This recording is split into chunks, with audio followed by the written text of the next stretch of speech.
ನಮಸ್ಕಾರ. ವಿಶೇಷ ಕಾರ್ಯಕ್ರಮಕ್ಕೆ ತಮ್ಮೆಲ್ಲರಿಗೂ ಆದರದ ಸ್ವಾಗತ. ನಾನು ರಂಗನಾಥ್ ಭಾರದ್ವಾಜ್. ನೋಡಿ, ಯುದ್ಧ ಶುರುವಾಗಿ 24ನೇ ದಿನ. ನಾವೆಲ್ಲ ಮಾತಾಡ್ತಾ ಅಂದ್ಕೊಂಡಿದ್ವಿ ಆರಂಭದಲ್ಲಿ, ತಜ್ಞರು ಕೂಡ ಮಾತಾಡ್ತಾ ಇದ್ರು, ಈ ಯುದ್ಧ ಕೆಲವೇ ದಿನಗಳಲ್ಲಿ ಮುಗಿದು ಹೋಗ್ಬಿಡುತ್ತೆ, ವಾರದಲ್ಲಿ ಮುಗಿದು ಹೋಗ್ಬಿಡುತ್ತೆ, ನೋಡ್ತಾ ಇರಿ. ಯಾಕಂದರೆ ಅಮೆರಿಕದಂಥ ದೈತ್ಯ ಶಕ್ತಿ ಎದುರುಗಡೆಗೆ ಇರಾನಿಗೆ ನಿಂತ್ಕೊಳ್ಳಿಕ್ಕೆ ಸಾಧ್ಯನಾ ಅನ್ನುವಂಥ ಪ್ರಶ್ನೆ ಇತ್ತು. ಆದರೆ ಎಲ್ಲ ಲೆಕ್ಕಾಚಾರಗಳನ್ನು ಕೂಡ ಇರಾನ್ ಪಲ್ಟಿ ಹೊಡೆಸ್ಬಿಡ್ತು. ಅಷ್ಟೇ ಅಲ್ಲ, ತನ್ನ ಶಕ್ತಿ ಸಾಮರ್ಥ್ಯ ಏನು ಅನ್ನೋದನ್ನು ಅದು ವಿಶ್ವಕ್ಕೆ ತೋರಿಸ್ಬಿಡ್ತು. ಎಷ್ಟರ ಮಟ್ಟಿಗೆ ಅಂದರೆ ಈಗಲೂ ಕೂಡ ಇರಾನ್ ನಿರಂತರವಾಗಿ ಯುದ್ಧ ಮಾಡ್ತಾನೇ ಇದೆ. ಈಗಂತೂ ಯುದ್ಧದ ತೀವ್ರತೆ ಇನ್ನೂ ಜಾಸ್ತಿ ಆಗಿದೆ. ನೋಡಿ, ಆರಂಭದಲ್ಲಿ ಯಾವ ರೀತಿಯ ಸ್ಥಿತಿ ಇತ್ತು ಅಂತಂದರೆ, ಅತ್ಯಂತ ಹೆಚ್ಚಿನ ಸಂಖ್ಯೆಯಲ್ಲಿ ಗಲ್ಫ್ ರಾಷ್ಟ್ರಗಳನ್ನು ಅವಲಂಬಿಸಿದ್ದಾರೆ ನಮ್ಮವರು. ಸುಮಾರು 90 ಲಕ್ಷ ಜನ ಅಲ್ಲಿ ಕೆಲಸ ಮಾಡ್ತಾರೆ. 90 ಲಕ್ಷ ಜನ. ಅಂಥದ್ರಲ್ಲಿ ಅಲ್ಲೇ ಇದ್ದಂಥವರು ಆ ಸ್ಥಿತಿಗತಿಗಳನ್ನು ಎದುರಿಸಿದ್ದು ಹೇಗೆ? ಅಲ್ಲಿಂದ ಸುರಕ್ಷಿತವಾಗಿ ತಾಯ್ನಾಡಿಗೆ ಕೆಲವರು ಬಂದಿದ್ದಾರೆ. ಅದರಲ್ಲಿ ಒಬ್ಬರ ಪರಿಚಯವನ್ನು ಇವತ್ತು ನಾನು ನಿಮಗೆ ಮಾಡಿಕೊಡ್ತಾ ಇದ್ದೀನಿ. ಅವರು ಎಂಥ ಹುಡುಗ ಅಂತಂದರೆ, ಯುದ್ಧದ ಸಂದರ್ಭದಲ್ಲಿ ಅಲ್ಲೇ ನಿಂತುಕೊಂಡು ಅಲ್ಲಿನ ವಿವರಗಳನ್ನು ನಮಗೆ ಕೊಟ್ಟಂಥವ್ರು. ನಾನು ಅವ್ರ ಜೊತೆಗೆ ಮಾತಾಡೋದಕ್ಕಿಂತ ಮೊದಲು ಅವ್ರು ಕೊಟ್ಟಂಥ ವರದಿಗಾರಿಕೆ ಅದೇನು, ಬನ್ನಿ ತೋರಿಸ್ಬಿಡ್ತೀನಿ. ಹಾಯ್, ನಾನು ಸಫ್ವಾನ್. ಕಳೆದ 12 ವರ್ಷಗಳಿಂದ ನಾನು ಬಹ್ರೈನ್ನಲ್ಲಿದ್ದೇನೆ. ಇವಾಗಲೂ ಕೂಡ ಬಹ್ರೈನ್ನಲ್ಲಿದ್ದೇನೆ. ಸದ್ಯ ಬಹ್ರೈನ್ನ ಪರಿಸ್ಥಿತಿ ಗೊತ್ತಿರ್ಬೋದು. ಸೊ ಇರಾನ್ ಬಹ್ರೈನ್ನಲ್ಲಿರುವಂಥ ಅಮೇರಿಕ ಸೇನಾ ನೆಲೆಗಳ ಮೇಲೆ ಏನು ದಾಳಿ ನಡೆಸ್ತಾ ಇದೆ. ಸೊ ಇಲ್ಲಿ ಸಾಕಷ್ಟು ಕನ್ನಡಿಗರು ಈಗಾಗಲೇ ಏನು ವಿಸಿಟ್ ಬಂದವರಿದ್ದಾರೆ. ಸೊ ದಯವಿಟ್ಟು ಏನು ದೇಶವನ್ನು, ಇದರ ಸೌಂದರ್ಯವನ್ನು ನೋಡಲಿಕ್ಕೆ, ಕುಟುಂಬವನ್ನು ಮೀಟ್ ಆಗಲಿಕ್ಕೆಲ್ಲ ಬಂದಿದ್ದಾರೆ. ಸೊ ದಯವಿಟ್ಟು ಈ ವಿಡಿಯೋ ಮುಖಾಂತರ ನಾನು ನಿಮಗೆ ಸ್ಪಷ್ಟವಾಗಿ ಒಂದು ಹೇಳಬಲ್ಲೆ, ದಯವಿಟ್ಟು ಪ್ಯಾನಿಕ್ ಆಗಬೇಡಿ, ಗಾಬರಿ ಆಗಬೇಡಿ. ಈ ದೇಶದ ಸರ್ಕಾರ ಇದೀಗಾಗಲೇ ಹೇಳಿದೆ, ಯಾವುದೇ ರೀತಿಯಲ್ಲೂ ಕೂಡ ಪ್ರಾಣ ಹಾನಿ ಆಗಲಿಕ್ಕೆ ನಾವು ಬಿಡೋದಿಲ್ಲ. ಆ ಥರ ಏನು ಆಗೋದೂ ಇಲ್ಲ ಖಂಡಿತ. ಯಾಕೆಂದರೆ ಇರಾನ್ ದಾಳಿ ಮಾಡ್ತಾ ಇರೋದು ಈ ದೇಶದ ಮೇಲೆ ಅಲ್ಲ, ಅಮೇರಿಕ ಸೇನಾ ನೆಲೆಗಳ ಮೇಲೆ ಅನ್ನುವಂಥ ಒಂದು ಏನು ಅರಿವು ನಿಮಗಿರಲಿ. ಅದು ಮಾತ್ರ ಅಲ್ಲದೆ ಈ ದೇಶದ ಕಾನೂನನ್ನು, ಇವರು ಕೊಡುವಂಥ ನಿರ್ದೇಶನಗಳನ್ನು ನಾವು ಪಾಲಿಸಬೇಕು. ಏನು ಫೇಕ್ ವಿಡಿಯೋ ಮಾಡಿ ಏನೆಲ್ಲ ನ್ಯೂಸ್ಗಳನ್ನೆಲ್ಲ ಇದು ವೈರಲ್ ಮಾಡಬೇಡಿ. ಯಾಕೆಂದರೆ ಕಟ್ಟುನಿಟ್ಟಾದಂತಹ ಕಾನೂನಿರುವಂತಹ ಒಂದು ದೇಶ ಇದು. ಮತ್ತು ಕನ್ನಡಿಗರಿಗೆ ಏನಾದರೂ ಇಲ್ಲಿನ ಬಗ್ಗೆ ಮಾಹಿತಿ ಬೇಕಿದ್ದರೆ, ನಿಮಗೆ ಏನಾದರೂ ತಿನ್ನೋದಕ್ಕೆ ಊಟಕ್ಕೆ ಏನಾದರೂ ತೊಂದರೆ ಆಗಿದ್ದರೆ, ಸೊ ದಯವಿಟ್ಟು ನನ್ನ ನಂಬರ್ ನಾನು ಕೊಡ್ತೀನಿ. ಸೊ ದಯವಿಟ್ಟು ನಿಮಗೆ ಕಾಂಟ್ಯಾಕ್ಟ್ ಮಾಡ್ಬೋದು. ಸೊ ಓರ್ವ ಕನ್ನಡಿಗನಾಗಿ ಬೇರೆ ಕನ್ನಡಿಗರಿಗೆ ಸಹಾಯ ಮಾಡೋದು ನಮ್ಮ ಕರ್ತವ್ಯ ಅಂತ ಅಂದುಕೊಂಡಿದ್ದೇನೆ ನಾನು. ಸೊ ದಯವಿಟ್ಟು ಯಾವುದೇ ರೀತಿಯ ಗಾಬರಿಗೆ ಒಳಗಾಗಲೇಬೇಡಿ. ನಿಮ್ಮ ಕುಟುಂಬವನ್ನು ಕೂಡ ಗಾಬರಿಗೀಡು ಮಾಡಬೇಡಿ. ಯಾಕೆಂದರೆ ಪರಿಸ್ಥಿತಿ ಒಂದೆರಡು ದಿನಗಳಲ್ಲಿ ಸಹಜವಾಗುವಂಥ ಎಲ್ಲ ಲಕ್ಷಣಗಳಿದೆ. ಸೊ ದಯವಿಟ್ಟು ನನ್ನ ನಂಬರ್ 66900916, ಅದಕ್ಕೆ ಬಹ್ರೈನ್ನ ಕೋಡ್ ಆ್ಯಡ್ ಮಾಡಿ +973. ಸೊ ನಮ್ಮಿಂದ ಏನೆಲ್ಲ ಇಲ್ಲಿನ ಫ್ಯಾಕ್ಟ್ ವಿಷಯಗಳನ್ನು ನಿಮಗೆ ಮಾಹಿತಿ ನೀಡಲಿಕ್ಕೆ ಸಾಧ್ಯ ಇದೆ, ನಿಮಗೆ ಧೈರ್ಯ ತುಂಬಲಿಕ್ಕೆ ಸಾಧ್ಯ ಇದೆ, ಎಲ್ಲವನ್ನು ಮಾಡಲಿಕ್ಕೆ ನಾವು ಸಜ್ಜಾಗಿದ್ದೇವೆ. ದಯವಿಟ್ಟು ಮತ್ತೊಮ್ಮೆ ಹೇಳ್ತಾ ಇದ್ದೀನಿ, ಈ ದೇಶದ ಕಾನೂನನ್ನು, ಇಲ್ಲಿ ಇವರು ನೀಡುವಂತಹ ನಿರ್ದೇಶನಗಳನ್ನೆಲ್ಲ ಪಾಲಿಸಿ. ಸೊ ಸ್ವಾಭಾವಿಕ ಸಹಜ ಸ್ಥಿತಿಗೆ ಒಂದೆರಡು ದಿನಗಳಲ್ಲಿ ಮರಳುವಂತಹ ವಿಶ್ವಾಸ ಇದೆ. ದಯವಿಟ್ಟು ಸೊ ಎಲ್ಲರೂ ಕೂಡ ಸೇಫ್ ಆಗಿರಿ. ಎಗೈನ್ ಆ್ಯಂಡ್ ಎಗೈನ್ ಹೇಳ್ತಾ ಇದ್ದೇವೆ, ಯಾವುದೇ ರೀತಿಯ ಗಾಬರಿಗೊಳಗಾಗಬೇಡಿ. So stay safe. Thank you.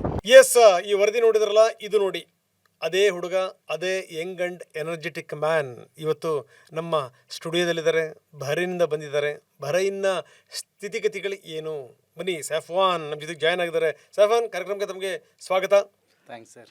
ಮತ್ತೊಂದು ಸರಿ ನಿಮಗೆ ಅಭಿನಂದನೆಗಳು. ಯಾಕಂದರೆ ಯುದ್ಧ ಶುರುವಾದಂಥ ಸಂದರ್ಭದಲ್ಲಿ ನೀವು ಕೊಟ್ಟಂಥ ವರದಿಗಾರಿಕೆ ಇದೆಯಲ್ಲ, ಅದು ಬಹಳ ಫೇಮಸ್ ಆಗಿತ್ತು. ಜೊತೆಗೇನೆಂದರೆ ಯಾವ ಪತ್ರಕರ್ತರಿಗೂ ಕೂಡ ಕಡಿಮೆ ಇಲ್ಲದೇ ರೀತಿಯಲ್ಲಿ ನೀವು ಅಲ್ಲಿಂದ ಕೊಟ್ಟಂಥ ವರದಿಗಾರಿಕೆ ಮತ್ತು ನೇರ ದೃಶ್ಯಾವಳಿಗಳನ್ನು ತೋರಿಸಿದ ರೀತಿ, ಇಟ್ ವಾಸ್ ವಂಡರ್ಫುಲ್. ನಿಮಗೆ ಅಭಿನಂದನೆಗಳು. ನಿಮಗೆ ಸುರಕ್ಷಿತವಾಗಿ ದೇಶಕ್ಕೆ ಬಂದಿದ್ದೀರಿ, ಭಾರತಕ್ಕೆ ಬಂದಿದ್ದೀರಿ. ಏನು ಅನ್ನಿಸ್ತಾ ಇದೆ? Thank you sir. ಆ್ಯಕ್ಚುಲಿ ಯುದ್ಧ ಅಂದರೆ ತುಂಬ ಆತಂಕ. ಆದರೂ ಕೂಡ ನಾವು ಬಹಳಷ್ಟು ಕನ್ನಡಿಗರು ಬಹ್ರೈನಲ್ಲಿದ್ದಾರೆ, ತುಂಬ ಗಲ್ಫ್ ಕಂಟ್ರಿಯಲ್ಲಿದ್ದಾರೆ. ಸೊ ನನಗೆ ನಾನು ಇದ್ದದ್ದು ಬಹ್ರೈನ್ನಲ್ಲಿ, ಬಹ್ರೈನ್ನ ಕ್ಯಾಪಿಟಲ್ ಮನಾಮ ಅನ್ನುವಂಥ ಪ್ಲೇಸಲ್ಲಿ. ನಮಗೆ ಅದರ ಇರಾನ್ ಅಮೇರಿಕನ್ ಸೇನಾ ನೆಲೆಗಳ ಮೇಲೆ ದಾಳಿ ಮಾಡುವ ಆ ದೃಶ್ಯಗಳು ನನ್ನ ಕಣ್ಣಿಗೆ ಬಹಳಷ್ಟು ಸ್ಪಷ್ಟವಾಗಿ ಕಾಣಿಸ್ತಾ ಇತ್ತು. ಸೊ ನನಗೆ ಕನ್ನಡ ಮಾಧ್ಯಮಗಳಿಗೆ ಎಸ್ಪೆಷಲಿ TV9ಗೆಲ್ಲ ಅದನ್ನು ಸ್ಪಷ್ಟವಾಗಿ ಏನು ಅಲ್ಲಿನ ಫ್ಯಾಕ್ಟ್ ಏನಿದೆ ಅದನ್ನೆಲ್ಲ ತೋರಿಸಬೇಕು ಅನ್ನುವಂಥ ಒಂದು ಧೈರ್ಯಗಾರಿಕೆಯಿಂದ ನಾನು ಅದನ್ನೆಲ್ಲ ತೋರಿಸ್ತಾ ಇದ್ದೆ. ಸೊ ನಮಗೆ ಕೂಡ ಹಾಗೇನೆ, ನಮಗೆ ಏನು ನಮ್ಮ ಬದುಕನ್ನು ಕಟ್ಟಿಕೊಟ್ಟಂತಹ ದೇಶ ಅದು, ಆ ದೇಶದ ಮೇಲೆ ಹೇಗೆ ನಾವು ನಮ್ಮ ಭಾರತವನ್ನು ಪ್ರೀತಿಸ್ತೇವೆ ಅದೇ ಥರ ನಾವು ಆ ಒಂದು ದೇಶವನ್ನು ಕೂಡ ಪ್ರೀತಿಸ್ತೇವೆ. ಎಲ್ಲಿ ತನಕ ಅಂದರೆ ಒಂದೊಂದು ಮಿಸೈಲ್ಗಳು ಕೂಡ ಬಂದು ಬಡಿಯುವಾಗ ಸೊ ಏನೋ ನಮ್ಮ ನಮ್ಮ ಜೀವನಕ್ಕೆ ಇದು ಬಡೀತಾ ಇದೆ, ನಮ್ಮ ಕುಟುಂಬಕ್ಕೆ ಇದರ ಎಫೆಕ್ಟ್ ಆಗುತ್ತೆ ಅನ್ನುವಂಥ ಒಂದು ಮನೋಭಾವನೆ ನಮ್ಮಲ್ಲಿತ್ತು. ಕಾರಣ ದೇಶ ಅಂದಮೇಲೆ ಭಾವನೆ ಮಾತ್ರ ಅಲ್ಲ, ನಮಗೆ ಅಲ್ಲಿನ ಪ್ರಕೃತಿ ಸೌಂದರ್ಯ, ಅಲ್ಲಿನ ಕಟ್ಟಡಗಳಾಗಿರ್ಬೋದು, ನಾವೆಲ್ಲವನ್ನು ಫೀಲ್ ಮಾಡಿದ್ದೇವೆ ಸರ್. ಸೊ ಬೇಜಾರಾಗ್ತಾ ಇತ್ತು. ಸೊ ಅದರ ದೃಶ್ಯಾವಳಿಗಳನ್ನು ನಮ್ಮ ಕನ್ನಡಿಗರಿಗೆ ಮತ್ತು ಏನು ನಿಮ್ಮಂಥ ನ್ಯೂಸ್ ಚಾನಲ್ಗಳು ನಮಗೆ ಕೊಡುವಂಥ ಭರವಸೆ ಆಗಿರ್ಬೋದು, ಅದಕ್ಕೆಲ್ಲ ಕಾರಣಕ್ಕಾಗಿ ನಾನು ಅಲ್ಲಿಂದ ಲೈವ್ ದೃಶ್ಯಾವಳಿಗಳನ್ನೆಲ್ಲ ತೋರಿಸ್ತಾ ಇದ್ದೆ. ಎಸ್, ಡೆಫಿನೆಟ್ಲಿ ಅದು ತುಂಬ ವೈರಲ್ ಆಗಿತ್ತು.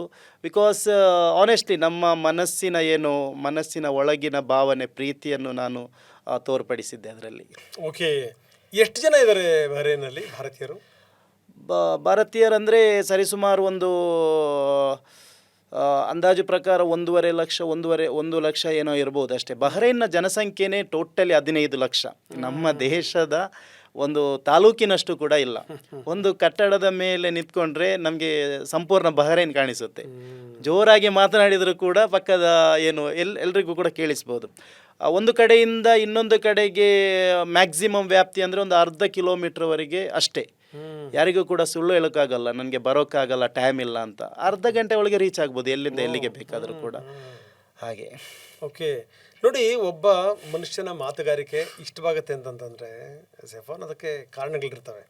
ಸುಮ್ಮನೆ ಮಾತಾಡ್ಬಿಟ್ರೆ ಡ್ರೈ ಮಾತು ಅಂತ ಅನ್ಸ್ಬಿಡುತ್ತೆ, ಅಥವಾ ಏನಾದರೂ ನಾಟಕ ಆಡಿಬಿಟ್ರೆ 2 ನಿಮಿಷದಲ್ಲಿ ಗೊತ್ತಾಗ್ಬಿಡುತ್ತೆ ಈ ವ್ಯಕ್ತಿ ನಾಟಕ ಆಡ್ತಾ ಇದ್ದಾನೆ ಅಂತ. ಯಾವ ವ್ಯಕ್ತಿಯ ಮಾತುಗಳು ತುಂಬ ಮನಸ್ಸಿಗೆ ಮುಟ್ತವೆ ಅಂತಂದರೆ ಆ ಮನುಷ್ಯನ ಒಳಗಡೆಗೆ ಪ್ರಾಮಾಣಿಕತೆ ಇದ್ದಾಗ ಮಾತ್ರ, ಜೀವನ ಪ್ರೀತಿ ಇದ್ದಾಗ ಮಾತ್ರ, ಜೊತೆಗೆ ಏನಂದರೆ ಈ ಮಾತೃಭೂಮಿಯ ಬಗ್ಗೆ ಪ್ರೀತಿ ಇದ್ರೆ ಮಾತ್ರ. ಸೊ ನಿಮ್ಮ ಮಾತಲ್ಲಿ ಅವತ್ತು ನಾನೇ ನಿಮ್ಮನ್ನು ಲೈವ್ ತಗೊಂಡಿತ್ತು, ಅದಕ್ಕೋಸ್ಕರನೇ ಇವತ್ತು ನಾನೇ ಕೂತಿರೋದು ನಿಮ್ಮ ಜೊತೆಗೆ ಮಾತಾಡಲಿಕ್ಕೆ. ನನಗೆ ಪ್ರತಿ ಮಾತಲ್ಲಿ ಕಂಡಿದ್ದು ನಿಮಗೆ ಆ ದೇಶಭಕ್ತಿ ಕಾಣುತ್ತೋ, ಆ ಕಾಳಜಿ ಕಾಣುತ್ತೋ, ಜೊತೆಗೆ ಈ ರೀತಿ ಆಗ್ತಾ ಇದೆಯಲ್ಲ ಒಂದು ದೇಶದ ಮೇಲೆ, ನಾವು ನಂಬಿರುವಂಥ ದೇಶ ಅನ್ನುವಂಥ ಕಳವಳ ಕಾಣ್ತಾವ, ಕನ್ಸರ್ನ್ ಕಾಣ್ತಾವ. ಅದು ಬಹಳ ಇಷ್ಟವಾಗಿತ್ತು. ಏನು ಅನ್ನಿಸ್ತು ಯುದ್ಧ ಶುರುವಾಗಿದೆ ಅಂತ ನಿಮ್ಗೆ ಗೊತ್ತಾಗಿದ್ದೆ? ಯಾವಾಗ ಗೊತ್ತಾದ ಮೇಲೆ ಆದಂಥ ಸ್ಥಿತಿಗತಿಗಳು? ಆ್ಯಕ್ಚುಲಿ ನಾವು ಕನಸಲ್ಲೂ ಕೂಡ ಅಂದುಕೊಂಡಿರಲಿಲ್ಲ ಸರ್, ಬಹ್ರೈನ್ ಅರಬ್ ದೇಶಗಳ ಮೇಲೆ ಈ ಥರ ಒಂದು ಸನ್ನಿವೇಶ ಬರ್ಬೋದು ಅಂತೇಳಿ. ನಿಜಕ್ಕೂ ನಮಗೆ ಒಂದು 15-20 ದಿನಗಳ ಮುಂಚೆ ಸೈರನ್ ಹೇಗೆ ಅಲರ್ಟ್ ನಮ್ಮ ಮೊಬೈಲ್ಗೆಲ್ಲ ಬರ್ತಾಯಿತ್ತು, ಸಂದೇಶ ಅಲ್ಲಿನ ಅಡ್ಮಿನಿಸ್ಟ್ರೇಷನ್ ಕಳಿಸ್ತಾ ಇತ್ತು, ಏನಾದರೂ ಎಕ್ಸ್ಟ್ರೀಮ್ ಲೆವೆಲ್ ಈ ಥರ ಯುದ್ಧದ ಪರಿಸ್ಥಿತಿ ಬಂದರೆ ಪ್ಯಾನಿಕ್ ಆಗಬೇಡಿ ಅಂತೇಳಿ.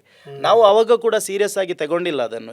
ನಮಗೆ ಒಂದು 0% ಪ್ಯಾನಿಕ್. ಅಲ್ಲಿ ನಾವು ಪ್ರಶಾಂತವಾಗಿದ್ವಿ, ನಾವು ಕೂಲಾಗಿದ್ವಿ. ನಮ್ಮ ಡ್ಯೂಟಿ, ಬಹ್ರೈನ್ನ ಎಲ್ಲ ಪರಿಸರ ಕೂಡ ನಾರ್ಮಲಿ, ಶಾಪಿಂಗ್ ಮಾಲ್ಗಳು, ಜನಜೀವನ ಎಲ್ಲ ತುಂಬ ಒಳ್ಳೆಯದಾಗಿತ್ತು. ಸಡನ್ಲಿ ರಂಜಾನ್ನ 11ರ ದಿನ, ಇವತ್ತಿಗೆ 23 ದಿನ ಏನಿದೆ, ಸಡನ್ನಾಗಿ ಒಂದು ಬಹ್ರೈನ್ನ ಸಮಯ 10:30 ಗಂಟೆ, ಸರಿಸುಮಾರು ಬಹ್ರೈನ್ನ 11:30 1 ಗಂಟೆ ಸಮಯಕ್ಕೆ ನೇರ ಮಿಸೈಲ್ ಬಂದು ಅಮೇರಿಕನ್ ಸೇನಾ ನೆಲೆಗಳ ಮೇಲೆ ಬಿತ್ತು. ಅದರ ಶಬ್ದ ಎಷ್ಟರ ಮಟ್ಟಿಗೆ ಇತ್ತು ಅಂದರೆ ಒಮ್ಮೆ ನಮಗೇನೆ ಬಂದು ಬಿದ್ದ ಥರ ಇತ್ತು. ಕಾರಣ ಬಹ್ರೈನ್ ಸಣ್ಣ ದೇಶ, ನಾನು ಹೇಳಿರುವಾಗೆ. ಸೊ ತುಂಬ ಬೇಜಾರಾಯಿತು. ಯಾಕೆಂದರೆ ಅಮೇರಿಕನ್ ಸೇನಾ ನೆಲೆಗಳ ಮೇಲೆ ಬಿತ್ತು ಅಂತೇಳಿ ನಮಗೇನು ಖುಷಿ ಇಲ್ಲ. ಯಾಕೆಂದರೆ ಅಮೇರಿಕನ್ ಸೇನಾ ನೆಲೆಗಳಲ್ಲೂ ಕೂಡ, ಅಲ್ಲಿ ಕೂಡ ಅದರ ವ್ಯಾಪ್ತಿ ಒಳಗಡೆ ನಮ್ಮ ತುಂಬ ಮಂಗಳೂರಿಗರು, ಬೆಂಗಳೂರಿನವರು, ಭಾರತೀಯರೆಲ್ಲ ಕೆಲಸ ಮಾಡ್ತಾ ಇದ್ದಾರೆ. ನಾವು ಇಮ್ಯಾಜಿನ್ ಮಾಡಬೇಕು, ಸೇನಾ ನೆಲೆಗಳ ಮೇಲೆ ಬಿತ್ತು ಅಂತ ಹೇಳಿದರೆ ಖುಷಿ ಪಡುವಂಥದ್ದು ಏನಿಲ್ಲ ನಮಗೆ. ಆ್ಯಕ್ಚುಲಿ ನಾವು ಸ್ವಲ್ಪ ಡೀಪಾಗಿ ಥಿಂಕ್ ಮಾಡಿದರೆ ಎಷ್ಟೋ ಜನರು ಇವಾಗ ಉದ್ಯೋಗದಲ್ಲಿಲ್ಲ, ಅವರ ಕೆಲಸ ಕಳೆದುಕೊಂಡಿದ್ದಾರೆ. ಎಷ್ಟರ ಮಟ್ಟಿಗೆ ಅಂದರೆ ಅಲ್ಲಿನ ರ್ಯಾಡಾರ್, ಆ ಪ್ರಥಮ ಮಿಸೈಲೇ ಬೀಳುವಾಗ ಅಲ್ಲಿನ ರ್ಯಾಡಾರ್ ಸಂಪೂರ್ಣವಾಗಿ ನಾಶ ಆಗಿದೆ. ತದನಂತರ ನಾನೊಂದು 3-4 ದಿನ ಬಿಟ್ಟು ಅದೇ ರೂಟಲ್ಲಿ ಹೋಗಿ ನೋಡುವಾಗ ತುಂಬ ಧ್ವಂಸ ಆಗಿತ್ತು. ಅದು ತುಂಬ ಒಂದು ಗುಡಿಸಲಿಗೆ ಬೆಂಕಿ ಬಿದ್ದರೆ ಯಾವ ಥರ ನಮಗೆ ಕಾಣಿಸುತ್ತೆ, ಸಂಪೂರ್ಣವಾಗಿ ಭಸ್ಮ ಆಗಿತ್ತು. ಸೊ ತುಂಬ ಸ್ನೇಹಿತರಿದ್ದಾರೆ, ನಮ್ಮ ಅಕ್ಕಪಕ್ಕದ ಸಂಬಂಧಿಕರು ಕೂಡ ಇದ್ದಾರೆ ಅದರ ಒಳಗಡೆ. ಅಂದರೆ ಅದರ ಒಳಗಡೆ ಶಾಪಿಂಗ್ ಮಾಲ್ ಇದೆ, ಮತ್ತು ಫುಡ್ ಕೋರ್ಟ್ ಇದೆ, ಮತ್ತು ತುಂಬ ಇದೆ. ಅಲ್ಲೆಲ್ಲ ಕೆಲಸ ಮಾಡುವವರೆಲ್ಲ ಇವಾಗ ಕೆಲಸ ಇಲ್ಲದೆ ಮನೆಯಲ್ಲೇ ಇದ್ದಾರೆ, ಆತಂಕದಲ್ಲಿದ್ದಾರೆ. ಯಾಕೆಂದರೆ ಫ್ಯಾಮಿಲೀಸ್ ಎಲ್ಲ ಇದೆ, ಮತ್ತು ಅವರಿಗೆ ಸಿಗುವಂಥ ಸಂಬಳ ಬಂದಿದೆಯಾ ಇಲ್ವಾ ಆ ಥರ ಎಲ್ಲ ತುಂಬ ಅಂದರೆ ಒಬ್ಬನ ದುಡಿಮೆಯಿಂದ ಒಂದು ಫ್ಯಾಮಿಲಿಯೇ ನಡೆಯುತ್ತೆ. ಒಬ್ಬ ಒಳ್ಳೆಯ ಉದ್ಯೋಗದಲ್ಲಿದ್ದರೆ. ಸೊ ಅಂಥ ಒಬ್ಬನಿಗೆ ಉದ್ಯೋಗ ಇಲ್ಲ ಅಂತ ಆದರೆ ನೋಡಿ, ಬಡವನಿಗೆ ಬೇಕಾದರೆ ಊರಲ್ಲಿ ಸಹಾಯ ಮಾಡುವವರು ತುಂಬ ಮಂದಿ ಇರ್ತಾರೆ. ಈ ಮಿಡಲ್ ಕ್ಲಾಸ್ನವರು ಸ್ವಲ್ಪ ಶ್ರೀಮಂತರು ಕಷ್ಟದಲ್ಲಿದ್ದರೆ ಆ ಕಷ್ಟ ಯಾರಿಗೂ ಕೂಡ ಗೊತ್ತಾಗಲ್ಲ. ಮನೆಯಲ್ಲಿ ಒಂದೆರಡು ಕಾರುಗಳಿರುತ್ತೆ, ದೊಡ್ಡ ಮನೆ ಇರುತ್ತೆ. ಸೊ ಅಂಥ ಪರಿಸ್ಥಿತಿ ಇವಾಗ ಆಗಿದೆ. ಸೊ ಅವರನ್ನು ಯಾರೂ ಅರ್ಥ ಮಾಡ್ತಾ ಇಲ್ಲ. ಸೊ ಅದೆಲ್ಲ ನೆನೆಸಿ ತುಂಬ ಬೇಜಾರಾಯಿತು. ಮತ್ತು ನೋಡಿ, ನಮಗೆ ಏನು ಮಾಡಲಿಕ್ಕೆ ಸಾಧ್ಯ ಇಲ್ಲ, ನಮಗೆ ಯುದ್ಧ ನಿಲ್ಲಿಸಲಿಕ್ಕೆ ಸಾಧ್ಯ ಇಲ್ಲ. ಬಟ್ ನಮಗೆ ಅನ್ನ ಆಹಾರ ಕೊಟ್ಟಂಥ ದೇಶದ ಮೇಲಿರುವಂಥ ಪ್ರೀತಿಯನ್ನು ತೋರಿಸ್ಬೋದು, ನಮಗೆ ಪ್ರಾರ್ಥನೆ ಮಾಡ್ಬೋದು, ಮತ್ತು ನಮಗೆ ಯಾರಿಗಾದರೂ ನೆರವಾಗ್ಬೋದು. ಸೊ ನಾನು ಕೂಡ ಹಾಗೇನೆ ಈ ಟಿ ವಿಗಳಿಗೆಲ್ಲ ಅಲ್ಲಿಂದ ಲೈವ್ ಕೊಡ್ತಾ ಇದ್ದದ್ದು ಮೇಯ್ನ್ಲಿ ಒಂದು ಉದ್ದೇಶ ಏನಂದರೆ, ಇಲ್ಲಿನ ನಮ್ಮ ಫ್ಯಾಮಿಲಿ ಇರುವವರು ಏನು ಪ್ಯಾನಿಕ್ ಆಗಬಾರ್ದು, ಅಲ್ಲಿನ ಪರಿಸ್ಥಿತಿ ಏನು ಜನರಿಗೆ ಏನು ಆಗ್ತಾ ಇಲ್ಲ ಅನ್ನುವಂಥದ್ದು ಅದನ್ನು ತೋರಿಸಲಿಕ್ಕೆ ನಾನು ಕೊಡ್ತಾ ಇದ್ದದ್ದು. ಸೊ ಮತ್ತು ಆ ದೇಶದ ಮೇಲಿನ ಪ್ರೀತಿ ಯಾವ ಥರ ಅಂದರೆ, ನನ್ನನ್ನು ಜನರು ಇಲ್ಲಿ ಗುರುತಿಸುವುದು ಸಫ್ವಾನ್ ಬಹ್ರೈನ್ ಅಂತೇಳಿ. ಯಾಕೆಂದರೆ ಅಷ್ಟರ ಮಟ್ಟಿಗೆ ಆ ದೇಶದ ಜೊತೆ ಒಂದು ಬಾಂಡಿಂಗ್ ಇದೆ. ಸೊ ಅಲ್ಲಿನ ನ್ಯಾಷನಲ್ ಡೇ ಆಗುವಾಗ ನಾವು ಅಲ್ಲಿನ ಧ್ವಜದ ಜೊತೆ ಇಂಡಿಯನ್ ಫ್ಲ್ಯಾಗನ್ನು ಹಾರಿಸೋದು, ಮತ್ತು ಏನು ಅಲ್ಲಿನ ಕಡಲಿನಲ್ಲಿ ನಾನು ಜೆಟ್ಸ್ಕಿ ಡ್ರೈವ್ ಹೋಗ್ತೇನೆ ಕಡಲಿನಲ್ಲಿ, ಆವಾಗ ಕೂಡ ಹಾಗೇನೆ ಈ ಅಲ್ಲಿನ ಇಂಡಿಯನ್ ಫ್ಲಾಗ್ ಎಲ್ಲ ನಾವು ತಗೊಂಡು ಹೋಗೋದು ಒಂಥರ. ಒಂದು ಕೇಳಿದೆ, ಒಂದ್ಸರಿ ನೀವು ಅತ್ಯಂತ ಎತ್ತರದ ಪ್ರದೇಶದಿಂದ ಕೆಳಗಡೆ ಹಾರತಾ ಭಾರತದ ಧ್ವಜವನ್ನು ಪ್ರದರ್ಶನ ಮಾಡಿ. ಎಸ್, ಅದು ದುಬೈನಲ್ಲಿ. ಆಕ್ಚುಲಿ ಅದು ಕೂಡ ಅರಬ್ ದೇಶ. ಅದು 13,000 ಅಡಿ ಎತ್ತರದ ಪ್ರಪಂಚದ ಅತಿ ದೊಡ್ಡ ಸ್ಕೈ ಡೈವ್ ಅದು ಪಾಮ್ ಜುಮೈರಾದಲ್ಲಿರೋದು. ಅದು ಬುರ್ಜ್ ಖಲೀಫಕ್ಕಿಂತಲೂ ಅತ್ಯಂತ ಎತ್ತರ ಇದೆ ಅದು. ಸೊ ಅಲ್ಲಿಂದ ಡೈವ್ ಮಾಡುವಾಗ ಕೂಡ ಹಾಗೇನೆ ನನ್ನ ದೇಶದ ಏನು ಧ್ವಜವನ್ನು ಇಟ್ಕೊಂಡು ನಾನು ಡೈವ್ ಮಾಡಿದೆ. ಆ್ಯಕ್ಚುಲಿ ನಮಗೆ ಈ ಪ್ರೀತಿ ಎಲ್ಲ ಉಂಟಲ್ವಾ, ದೇಶ ಅಂದಮೇಲೆ ನಮಗೆ ಆ ಪ್ರೀತಿ ಇದೆ. ದೇಶದ ಜೊತೆ ಮಾತ್ರ ಅಲ್ಲ, ನಮಗೆ ಅನ್ನ ಆಹಾರ ದುಡಿಮೆಯನ್ನು ಕೊಟ್ಟಂಥ ನಾವು ಯಾವ ದೇಶದಲ್ಲಿರ್ತೀವಿ ಆ ದೇಶದ ಮೇಲೂ ಕೂಡ ಪ್ರೀತಿ ಇರುತ್ತೆ. ಮತ್ತು ನಮ್ಮ ಬಹ್ರೈನ್ ದೇಶದ ಒಂದು ವಿಶೇಷ ಏನಂದರೆ, ಅದು ನಮ್ಮ ಭಾರತದ ಜೊತೆ ಭಾಳಷ್ಟು ಅನ್ಯೋನ್ಯತೆಯಿಂದ ಇದೆ, ಭಾಳಷ್ಟು ಸಂಬಂಧಗಳೆಲ್ಲ ಒಳ್ಳೆಯದಿದೆ. ಸೊ ಮತ್ತು ಮಲ್ಟಿ ಕಲ್ಚರಲ್ ದೇಶ. ನಾನು ಅವತ್ತು ಹೇಳಿದಾಗೆ ದೇವಸ್ಥಾನ ಇದೆ, ಚರ್ಚ್ ಇದೆ, ಮಸೀದಿಗಳಿಗೆ ಇದೆ. ಅಲ್ಲಿನ ಅರಬರು ಕೂಡ ಹಾಗೇನೆ ಎಲ್ಲರ ಜೊತೆನೂ ಭಾಳಷ್ಟು ಪ್ರೀತಿ. ಮತ್ತೊಂದು ವಿಶೇಷವಾಗಿ ಈ ಒಂದು ಪಾಡ್ಕಾಸ್ಟ್ ಮುಖಾಂತರ ನಾನು ಹೇಳಲಿಕ್ಕೆ ಇಷ್ಟಪಡೋದು, ಸೊ ಆ ದೇಶದ ಅಡ್ಮಿನಿಸ್ಟ್ರೇಷನ್, ರಾಜರಿಗೆ, ಮಿಲಿಟರಿ ಪಡೆಗಳಿಗೆ, ಅಲ್ಲಿನ ಸರ್ಕಾರಕ್ಕೆ ದೊಡ್ಡ ಬಿಗ್ ಥ್ಯಾಂಕ್ಸ್, ಧನ್ಯವಾದಗಳನ್ನು ಹೇಳ್ತೀನಿ. ಯಾಕೆಂದರೆ ಸರ್ ನೋಡಿ, ಕೆಲವೊಂದು ರಾಷ್ಟ್ರದಲ್ಲಿ ಯುದ್ಧ ಆಗುವಾಗ ಅಲ್ಲಿನ ಪ್ರಮುಖರು ಬೇರೆ ದೇಶದಲ್ಲಿ ಕುಳಿತುಕೊಂಡಿರ್ತಾರೆ ಬಂಕರ್ಗಳಲ್ಲೆಲ್ಲ. ನೀವು ಇಮ್ಯಾಜಿನ್ ಮಾಡಿ, ಬಹ್ರೈನ್ನ ಕಿಂಗ್ ಜಗತ್ತಿನ ಅದೆಷ್ಟೋ ದೊಡ್ಡ ಏನು ಸಿರಿವಂತರ ಪಟ್ಟಿಯಲ್ಲಿ ಒಬ್ಬರು ಅವರು ಕೂಡ. ಸೊ ಅವರೆಲ್ಲ ಪಬ್ಲಿಕ್ನಲ್ಲಿ ಕಾಣಿಸಿಕೊಳ್ತಾ ಇದ್ದಾರೆ. ಬಹ್ರೈನ್ ದೇಶದ ಕಿಂಗ್ ಅವರು ಮತ್ತು ಅವರ ಮಕ್ಕಳೆಲ್ಲ ಪಬ್ಲಿಕ್ನಲ್ಲಿ, ಶಾಪಿಂಗ್ ಮಾಲ್ಗಳಲ್ಲಿ, ಸ್ಟ್ರೀಟ್ಗಳಲ್ಲೆಲ್ಲ ಕಾಣಿಸಿಕೊಳ್ತಾ ಇದ್ದಾರೆ. ಅವರು ಕೊಡುವ ಮೆಸೇಜ್, ನಾವು ನಿಮ್ಮ ಜೊತೆ ಇದ್ದೇವೆ, ಪ್ಯಾನಿಕ್ ಆಗಬೇಡಿ ಅಂತ. ಅದು ಮಾತ್ರ ಅಲ್ಲ, ಅವರೊಂದು ಮಾತು ಹೇಳಿದರು, ಸೊ ಕಟ್ಟಡಗಳು ನಮ್ಮದು ನಾಶ ಆದರೆ ನಾವು ರೆಡಿ ಮಾಡ್ಕೊಳ್ಬೋದು, ಪರವಾಗಿಲ್ಲ, ನಮ್ಮ ದೇಶವಾಸಿಗಳ ರಕ್ಷಣೆ ನಮಗೆ ಇಂಪಾರ್ಟೆಂಟ್ ಅಂತ. ಜಸ್ಟ್ ಇಮ್ಯಾಜಿನ್ ಮಾಡಿ.